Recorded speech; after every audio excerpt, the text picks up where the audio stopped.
Voilà. Plus au milieu. Voilà. Oui. Excusez-moi, vous faites quoi là en fait? C'est une scénographie et je vous propose de la filmer, comme ça vous comprendrez que le message que nous voulons mettre en avant est celui-ci.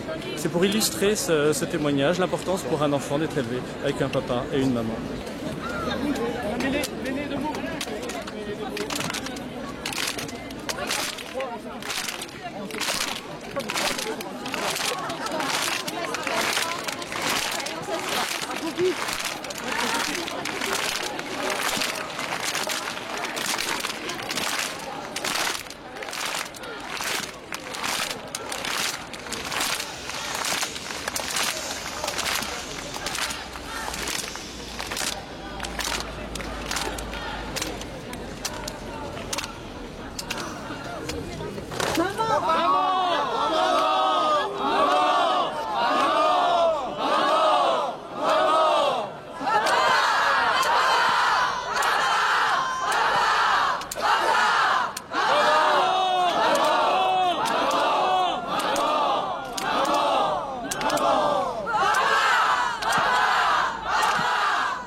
Au cœur de la ville sont rassemblés des hommes et des femmes.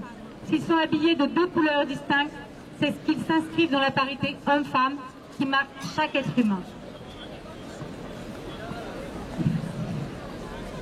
Issus d'un homme et d'une femme comme la marque propre de l'humanité, composée de deux groupes d'égale dignité, les hommes et les femmes. Mais voilà que surgit un jeune portant deux ailes. Ces ailes symbolisent la réalité, cette réalité intangible. Chacun est issu d'un homme et d'une femme. Chacun a besoin, pour trouver son équilibre, d'un papa et d'une maman. Bien sûr, il ne s'agit pas d'exclure les enfants qui sont privés de l'un ou de l'autre parent. Orphelins, famille monoparentale. Nous sommes ici pour défendre l'enfant, pour le remettre au cœur du débat. Et en replaçant l'enfant au cœur du débat, on montre qu'il a besoin d'un papa et d'une maman quand il est confié à l'adoption. Derrière cette organisation, c'est une organisation religieuse, politique? Pas du tout, ni l'une ni l'autre. Nous sommes ni d'un parti politique, ni d'une confession religieuse aucune. Vous êtes quoi alors? Nous sommes une association de loi 1901 qui a été créée au moment des lois de bioéthique. Nous agissons selon deux axes, l'aide aux personnes fragilisées par des épreuves de la vie et la sensibilisation du grand public et des décideurs. Nous avons notamment deux sites, SOS Bébé et SOS Fin de Vie, pour aider les personnes en difficulté. Vous agissez aussi sur la question de l'avortement ou pas? L'avortement est légalisé, c'est pas le sujet aujourd'hui. Nous aidons des personnes qui ont des fragilités au niveau de la vie. Vous avez filmé la rencontre en caméra cachée. Alors, tant pis, on s'est dit, en fait, on dit, on va t'écouter, on va s'orienter vers un vaccin, c'est la capacité. Ouais, bah ouais.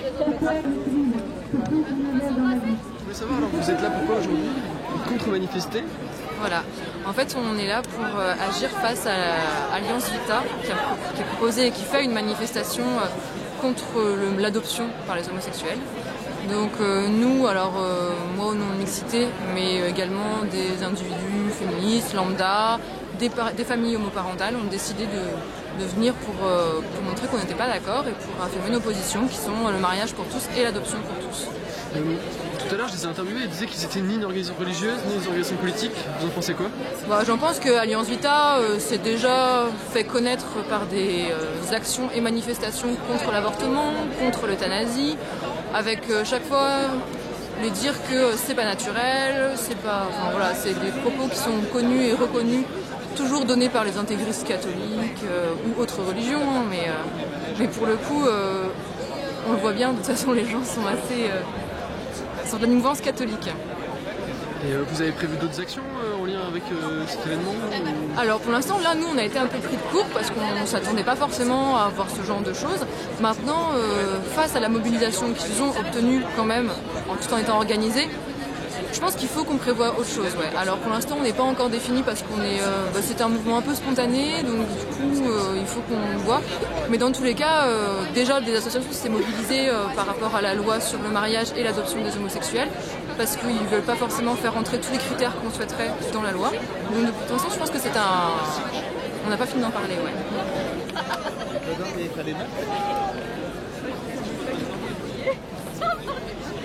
On est là pour promouvoir la vie tout simplement.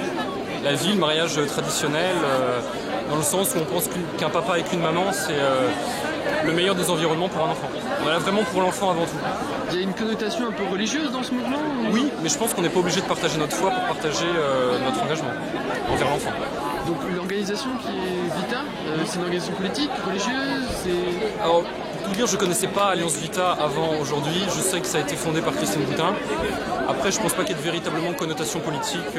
Enfin, vous voyez, il n'y a aucune banderole politique. Et après ce mouvement, vous allez faire quoi pour lutter contre le mariage et l'adoption homosexuelle? Lutter, je ne sais pas si on peut vraiment dire lutter. En tout cas, on va essayer de se faire entendre. On nous a proposé d'envoyer des lettres à nos députés. S'il y a d'autres manifestations, pourquoi pas.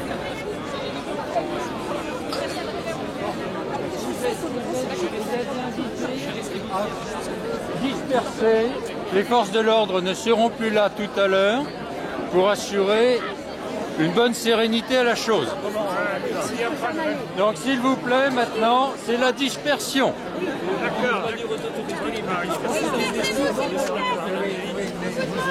Excusez-moi, bonjour. Vous avez peur pour votre sécurité à la fin de cette manifestation Je pense qu'effectivement, nous ne sommes pas totalement en sécurité avec, disons, des risques certains de confrontation musclée. Mais non pas de notre part, nous sommes totalement pacifistes. Pourquoi, à votre avis, ça implique de la confrontation, une manifestation comme ça? Parce que tout à l'heure, les gens ne respectaient pas suffisamment notre discours pour ne pas nous écouter. Alors, comme il n'y a pas de respect de ce côté-là, je ne sais pas jusqu'où pourrait aller leur non-respect. Mais pourquoi c'est pas une question d'amour? C'est une question d'amour aussi. Ils sont en train de dire qu'un enfant peut pas être heureux parce qu'il aurait deux pères ou deux mères. Mais un enfant adopté, il est déjà choque un peu les mères, c'est que dans l'habitude. Pourquoi c'est serait plus fragile des enfants adoptés par des parents qui sont hétérosexuels et qui sont pas heureux avec des parents hétérosexuels? Non, mais voilà. Pourquoi ils seraient plus heureux, moins heureux avec des parents homosexuels? C'est un jeu de ok, alors dans ce cas-là, oui, mais t'as des parents hétérosexuels qui élèvent moins bien que des parents homosexuels. Aux Pays-Bas, la moyenne de durée d'un mariage, c'est 1 an et demi.